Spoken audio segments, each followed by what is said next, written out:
Bonjour chers abonnés, chers auditeurs, chers téléspectateurs de Prince TV. On commence ce journal aujourd'hui avec l'une des voix les plus suaves de la musique ivoirienne en la personne de José Prissy qui a encore fait polémique à cause de son style vestimentaire. Je me rappelle encore il y a quelques mois, sinon quelques semaines, elle s'était habillée de manière ample, assez ample, avec un léger tissu. Sur les réseaux sociaux, les gens l'ont critiqué comme quoi tu as porté feuilles de bananier, tu as porté sac de cacao. Après, elle était tellement attaquée qu'elle était obligée de répondre en commentaire de manière violente. Et cette fois-ci, elle a encore fait polémique au FEMUA 12 où elle s'est donnée, elle a presté en live. Mais cette fois-ci, en tenue légère, sexy, près du corps, près de l'os, près de l'âme, avec sur le côté une fente, avec très sexy les Ivoiriens, toute l'Afrique entière en éblouissant sur les réseaux sociaux, c'est trop sexy. Bon, on comprend plus ce que vous voulez. Elle s'habille de manière ample, vous critiquez, sexy encore vous critiquez, mais bon, ça c'est pas l'information. Le vrai point, la vraie raison pour laquelle j'ai inclus José dans ce journal, c'est que vous savez que maintenant sur les réseaux sociaux, il y a une sorte de question-réponse entre l'artiste et ses fans, et ses abonnés, et ses followers. C'est ainsi que sur Snapchat, les gens commencent à lui poser des questions. Et puis il y a quelqu'un qui s'est levé là-bas pour demander à José: tu es jolie, tu es belle, on te voit sur les réseaux sociaux, on te voit sur nos écrans, ta voix est suave, tu donnes envie, tu es sexy, tu es bien, tu as tout ce qu'il faut. Mais qui partage la vie de José? Minute de silence, José nous répond que ouais, elle est célibataire. Comment ça célibataire? José célibataire. Attends, j'aurais dû garder l'information pour moi seul. Bon, José célibataire. J'ai appelé à la fois, yo non, c'est comment? José dit elle est célibataire. Il dit non, José s'est foutu de moi. Elle m'a trahi pour se dire, donc il veut plus. Donc actuellement, José n'a pas de gars. Là, José, elle n'a pas de gars. Donc c'est l'information, elle n'a pas de gars. José est célibataire. On va voir ça. On continue. Prince TV. On poursuit ce journal maintenant avec l'ex-capitaine des éléphants de Côte d'Ivoire en la personne de Didier Tepili Drogba, le 11 national, le 11 de toute l'Afrique, qui vient d'apporter son soutien au jeune Ariel Chéné. Vous savez comment Ariel Chéné est vilipendé, agressé, attaqué actuellement pour avoir osé se comparer à DJ Arafat, pour avoir osé faire 5 millions de vues en 21 jours. Alors si vous ne le savez pas, il vient de frapponner, de fracasser la barre des 21 millions de vues en 21 jours, en 3 semaines seulement. Et vous savez ce qui s'est passé sur les réseaux sociaux. Les gens discours, non c'est Arafat qui est le numéro 1, non c'est Chéné. Pour un petit défi qui a été lancé, qu'on a un peu arrosé sur les réseaux sociaux, sur YouTube, c'est gâté. Donc Drogba a vu tout ce qui se passe. Bon, il a décidé d'apporter son soutien au petit. Après avoir reçu le soutien de Caris, Drogba était clair.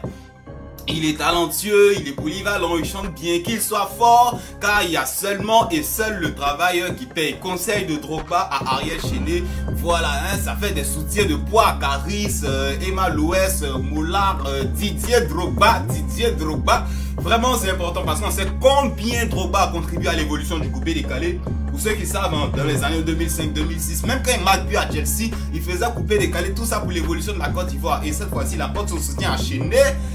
C'est de bon augure, donc bonne continuation. On attend de voir 10 millions de vues dans 3 mois pour Ariel Chéné. Et on continue. Prince TV. On poursuit maintenant avec une information relative à Trace TV Africa et DJ Arafat.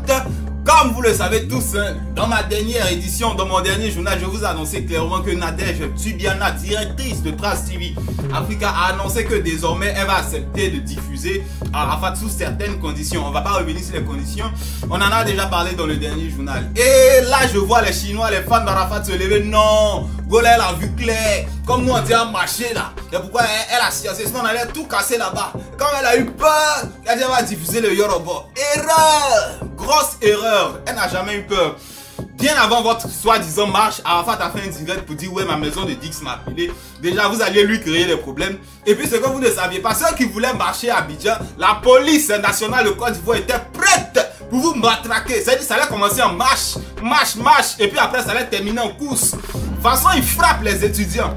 Il a dit de toute façon il frappe les étudiants. Imaginez-vous les vagabonds. Et si jeudi tu n'es pas à l'école, tu n'es pas au taf, on suppose que tu es un vagabond. De toute façon ils allaient vous maga. Parce que obligé, il y allait avoir les noussis, les petits microbes, ils allaient vouloir commettre des exactions, ils allaient vous taper là-bas. Si vous avez des connaissances au sein de la police de Côte d'Ivoire, renseignez-vous. Les gars étaient prêts pour vous, hein. C'est pas parce qu'ils ont eu peur. Voilà. Je me dis que c'est peut-être parce que Universal a causé avec Nadège Subiana pour essayer de dissoudre le problème avec Arafat, ou bien Mola a joué rôle parce que Mola est très proche d'elle pour essayer de tuer les discours, même si Mola se moquait d'Arafat, mais c'est comme ça, il se moque un temps, en bas, il aide le petit. Bon, son petit à lui, c'est pas mon petit. Donc c'est ce qui s'est passé. Ne pensez pas que comme vous avez dit, on va marcher, elle a eu peur, elle a jamais eu peur. Les gars, allez vous mater là-bas, et puis en courant, peut-être qu'il y allait avoir des morts. Donc, arrêtez de jouer les dangereux, arrêtez de faire... Que vous êtes quel nous si même. On continue. Stevie. On continue ce journal maintenant avec Safarel Obiang qui a fracassé les États-Unis d'Amérique et qui vient à peine de rentrer en Côte d'Ivoire. Et dans le même contexte, dans le même cas que José, les gens lui posent des questions sur les réseaux sociaux. Ça et la question-réponse avec les fans. Ils lui ont demandé son avis sur la guerre, entre Arafat et Moana Yorobo Biru, c'est Saba Daishinka de numéro 1 du coupé décalé et Ariel Chéné, le petit Chéné. Safarel s'est montré étonné, il a crié en réponse: hé maman, il y a la guerre encore dans le coupé décalé. Lui n'est pas au courant de quelque chose, lui il sait pas. Sa maman lui a dit: mon fils, ne fais pas la guerre, cherche l'argent. Voilà, donc lui il n'est pas dans vos mouvements. Bon, certains diront que ouais, il fait semblant, un temps en bas, il donne des coups de poing, il lance des pics. Ben Safarel a été clair. Vos mouvements de guerre, de combat, de je sais pas quoi, lui n'est pas dedans. Sans compter que dans les questions-réponses encore, Safarel a annoncé qu'il y a un featuring avec Ariel Chéné bientôt, prochainement. Donc on attend de voir vos histoires de guerre. Safarel, vraiment, il sait se mettre à l'écart un peu comme Ariel Chéné. La nouvelle génération, ils ont des tendances, ils ont, voilà, même si on dit en bas, ils font des trucs, mais ils nous montrent que c'est pas trop ça. On sait plus qui dit la vérité, qui ment. On continue. Stevie. On poursuit ce journal maintenant avec Vital, la Beyoncé d'Afrique, l'une des go les plus toxiques du mouvement coupé décalé, qui malheureusement était un peu fermée côté Europe à cause d'une histoire de prostitution. Elle avait été accusée, traitée de prostituée de luxe, ce qui l'a empêché pendant 4 longues années d'avoir le visa pour, voilà, à l'ambassade de France en Côte d'Ivoire. Alors je vous donne les détails très rapidement. Il y a quelques années, je crois en 2014-2015, Vital avait été invité en Europe par un promoteur et après ce spectacle, le promoteur a demandé à coucher avec Vital. Bon, c'est vrai que les filles du coupé décalé là, elles sont pas trop sérieuses, mais bon, elle a envie de faire des spectacles comme ça et puis toi tu veux coucher avec elle. Vital s'est arrangé pour refuser la proposition du promoteur. Pour se venger d'elle, il allait à l'ambassade de Côte d'Ivoire, en France ici, et il dit ouais c'est une prostituée de luxe, voilà, donc désormais si elle demande visa, ne demandez pas parce que la prostitution c'est pas trop joli, c'est pas trop éthique.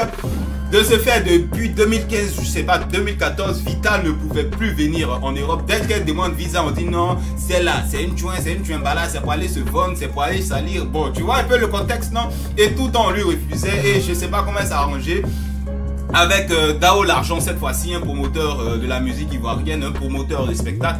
Cette fois-ci ils se sont arrangés et elle a eu le visa, elle est allée à l'ambassade de Côte d'Ivoire, elle a su se défendre, elle a su prouver qu'elle ne vient pas pour la prostitution. Je sais même pas si les gens, parce que je sais pas quand, si quand elle partait à l'ambassade, on lui refusait le visa pour cause de, voilà, tu vas aller faire de la prostitution. Mais je sais pas comment ils se sont arrangés.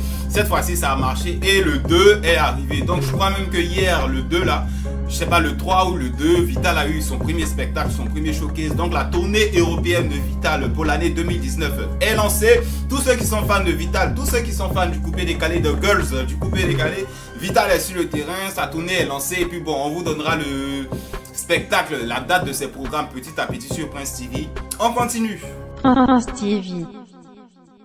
On termine ce journal avec Angélique Kidjo, fierté de la musique béninoise, fierté de la musique africaine en général, qui se livrera en concert live au Bataclan de Paris le 14 mai 2019. Bon, on est le 4 aujourd'hui, il reste encore 10 jours. Voilà. Il y a longtemps que j'ai vu l'information dans les métros parisiens, dans le RER parisien, mais je me suis dit non, c'est trop tôt pour annoncer. Là, il reste 10 jours. Si vous voulez la soutenir, c'est la musique béninoise, c'est la musique africaine en général. C'est le moment de prendre les billets. Bataclan, Oza Bataclan, Angélique Kidjo, toute l'Afrique est derrière toi. C'est tout pour ce journal. Merci pour ceux qui sont restés jusqu'à la fin. À bientôt sur notre chaîne pour de nouvelles éditions, pour de prochaines éditions, pour de nouveaux décryptages, pour de nouveaux buzz, pour de nouveaux classements de papo. Au revoir. Abuser, faut pas abuser. Abuser, faut pas abuser. Même si c'est vrai que je t'aime, mon bébé, faut pas abuser. Abuser, faut pas abuser. Stevie. Stevie.